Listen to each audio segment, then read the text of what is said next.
bahwa biar supaya Pak Gub tahu. Pak Gub sudah lewat itu jalan ulang-ulang kok. Ya. Nah ini, nah jadi saya kira tidak ada masalah. Kita dukung itu. Nah maka satu, yang pertama ini satu, aspek kerusakan jalan yang dari pemerintah ke pemerintah, dari satu gubernur ke gubernur yang lain, khusus untuk ruas jalan provinsi Kalabai Kokar. Itu Kalabai Kokar itu sudah lama, dari berapa puluh mulai dari Pak Pitalo gubernur, itu sudah jalan itu sudah masuk pada jalan provinsi. Nah, padahal dulu kan masih dalam status jalan kabupaten. Di Pak Gub, Pak Pitalo waktu itu masih Pak Bupati itu Pak Ansta Kalapeta kita usulkan. Ada 3 ruas yang kita usulkan waktu itu. Minta maaf, 2 ruas yang kita usulkan waktu itu. Kalabai Kokar, Kalabai Mataraben. Nah, itu. Nah, Kalabai Mataraben juga lalu setelah itu datang lagi pada pergantian gubernur, datang pada Pak Musa Kabe. Mohon maaf, bukan Pak Musa Kabe, datang pada Pak gubernur ini Pak Fernandes. Kita usul lagi 1 ruas lagi masuk. Datang lagi Pak Frans Leburaya, ada 3 ruas masuk lagi. 2 ruas di Pantar. Terus Kalabai Kokar masuk ulang yang sudah paling awal itu, paling lama itu, lalu Kalabai Mataraben itu, lalu ada lagi masuk lagi Kokar Tulta Mali. Nah itu. Nah jadi kita di Alor ini ada 4 ruas jalan provinsi, 5 ruas jalan provinsi, yang itu jalan provinsi yang provinsi bertanggung jawab. Maka setiap kali rapat gubernur dan para bupati kita usulkan, kalau memang model ini maka status jalan itu jangan lagi jalan provinsi, biar kasih kembali ke kabupaten, supaya biar kami bangun dengan APBD walaupun perlahan-lahan pun kami akan bangun, sehingga menjawablah tuntutan kebutuhan manusia pengguna jalan ini, kan begitu. Nah, tetapi karena ini sudah masuk pada lini perencanaan Bappenas, Badan Perencanaan Nasional untuk jalan provinsi di kabupaten, ingat itu, maka 5 ruas jalan ini sudah menjadi kewenangan provinsi. Maka yang tanggung jawab provinsi, yang menjadi tanggung jawab provinsi bukan hanya gubernur toh, tapi DPR provinsi juga. Nah, itu satu. Kedua, dinas teknis tingkat provinsi, yaitu dinas PUPR provinsi, dan juga Bapelitbang provinsi. Mereka turun di kabupaten itu, lihat, ukur aspek kerusakan jalannya mana yang harus diprioritaskan lebih awal. Khusus untuk Kalabai Kokar yang tidak masuk pada perencanaan 11 ruas jalan di NTT yang mau dibangun itu, tidak masuk itu Pak Gub sudah lewati. Dan pernah saya dan Pak Gub ditahan oleh masyarakat di Dulolong. Nah, cuma masyarakat juga salah. Pak Gub ini Pak Gub ini bertanggung jawab penuh, tapi beliau baru pimpin ini NTT. Ruas jalan Kalabai Kokar mana Bapak beliau bisa tahu? Kan tidak, beliau turun di Alor Kecil, kami dulu dari Pantar lewat. Kami dari Alor Kecil, beliau yang sudah Pak Bupati akan tahun ini kita tahun 2020 kita bantu bangun. Itu sudah pasti bangun. Pak Bupati petugas adalah kita akan bikin lebar. Pak Bupati petugas itu adalah lihat kalau ada masyarakat punya tanah-tanah yang bisa, yang artinya kena mengenai pembangunan jalan, Pak Bupati petugas untuk amankan. Saya bilang saya amankan. Nah, yang dari jalan provinsi yang 5 ruas ini, ada yang sudah lama, yaitu Kalabai Kokar itu yang paling lama sudah itu, dengan Kalabai Mataraben itu yang paling lama. Tapi paling rusak dan tidak pernah dibangun.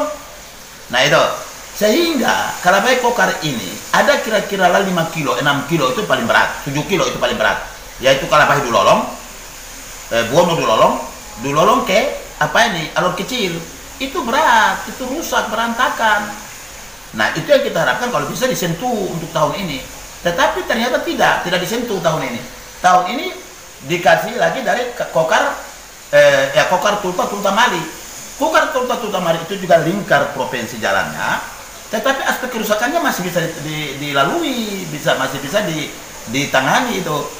Nah yang paling rusak berat itu adalah Kalabai Kokar. Kenapa dipindahkan? Maka instansi teknis yang di tingkat provinsi tidak boleh masyarakat salahkan gubernur. Gubernur pikir terlalu banyak hal. Ini saya harus kasih ingat. Gubernur saya ini saja yang bupati satu kabupaten saya bisa gila kok. Gubernur urus 20 kabupaten kota mana bisa. Jadi gubernur ini tidak boleh disalahkan. Saya bilang itu gubernur karena gubernur ini hal teknis itu sudah pertimbangan dari instansi teknis gubernur ACC. Titik. Nah maka disalahkanlah anggota DPR yang Bapak Mama pilih selama 5 tahun duduk di DPR provinsi, itu yang salahkan. Karena itu manusia-manusia yang tidak punya pemahaman terhadap ini daerah. Kenapa Bapak Mama pilih? Tidak usah pilih orang-orang begitu lagi. Orang-orang kalau mau cari untung rugi di DPR, di bingkai pemerintahan berarti tidak boleh dipilih, biarpun dia pakai nama malaikat itu. Kasih berhenti itu. Saya tidak suka. Alur ini ringan. Selama saya bupati sudah masuk tahun yang ke-6 ini, mau masuk tahun ke-7. Kenapa ringan? Karena kita tidak ada dukungan dari pusat. DPR provinsi pusat yang kita pilih pun tidak ada dukungan. Lihat ini alur dengan permasalahan yang begini kompleks tidak pernah lihat, apalagi DPR provinsi yang kita pilih duduk. Manusia-manusia tidak mengerti, kok bagaimana? Turun hanya bikin kacau saja di ini masyarakat. Nah, maka masyarakat harus mengerti 5 tahun berikutnya tidak boleh pilih orang-orang begitu. Tidak boleh lagi. Nah, ini jadi jangan tidak boleh salahkan gubernur. Kalau salahkan gubernur saya juga marah. Saya rapat-rapat saya bilang Pak Gub kalau memantau dana provinsi terbatas, sudahlah status jalan ini dialihkan kepada kabupaten, kami bangun dengan dana APBD setiap tahun. Walaupun 22 kilo pun satu masa jabatan bupati 5 tahun 2 kilo dibangun, 5 tahun itu 10 kilo. Daripada rusak berantakan begitu, nama provinsi juga rusak, lalu pejabat provinsi pun nama juga rusak di masyarakat. Kan begitu. Maka orang mandul tidak boleh pilih DPR itu. Ini ada dua institusi yang salah di situ. Yang tidak pernah memberikan reasoning. Tidak pernah membawa aspirasi masyarakat ini datang di DPR untuk dibicarakan. Itu anggota DPR provinsi yang mewakili alur ini, yang Bapak pilih setiap tahun, setiap 5 tahun, akal orang kasih suara habis, tidak ada apa-apa. Ada hubungan kerja apa mereka itu? Turun langsung di masyarakat, pemerintah saya tidak lihat malah di mana persoalan daerah belum bisa tangkap untuk bawa ke DPR provinsi omong. Itu manusia-manusia mandul, kok kamu pilih bikin apa? Maka masyarakat pulang dan merenung pulang, memberi permenungan. Kira-kira saya hak pilih kepada orang ini, dia mandul atau dia bisa beranak cucu untuk masyarakat alor. Mandul kok. Saya bilang mandul. Manusia-manusia begitu itu diberhentikan bila perlu mereka mati sebelum Tuhan Allah panggil mereka itu. Iya, jadi kamu kalau marah provinsi, marah kabupaten, saya agak sedikit tersinggung itu. Kemarin saya ada minta tolong PU untuk tampal. Kasih masuk material di jalan-jalan yang betul-betul parah yang masyarakat lalui tidak bisa, pejabat pusat, daerah tidak bisa, karena itu daerah pariwisata. Orang lalu lalang di situ.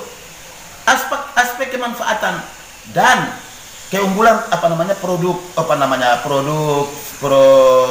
unggulan daerah ini di mana coba? Itu daerah pariwisata kok jalannya model begitu. Orang kan sangat memprihatinkan semua pengguna jasa di situ. Bukan saja masyarakat, pejabat pusat, pejabat provinsi, semua memprihatinkan. Tapi itu bukan jalan kabupaten, itu ruas jalan provinsi. Sehingga kalau teman-teman salahkan Pak Gub, itu saya juga tidak sependapat. Saya demi Tuhan tidak. Itu jujur saya tidak mau itu. Ya, karena Pak Gub ini kan beliau baru, tapi punya niat semangat untuk bangun. Coba gubernur kemarin, ada lihat alor?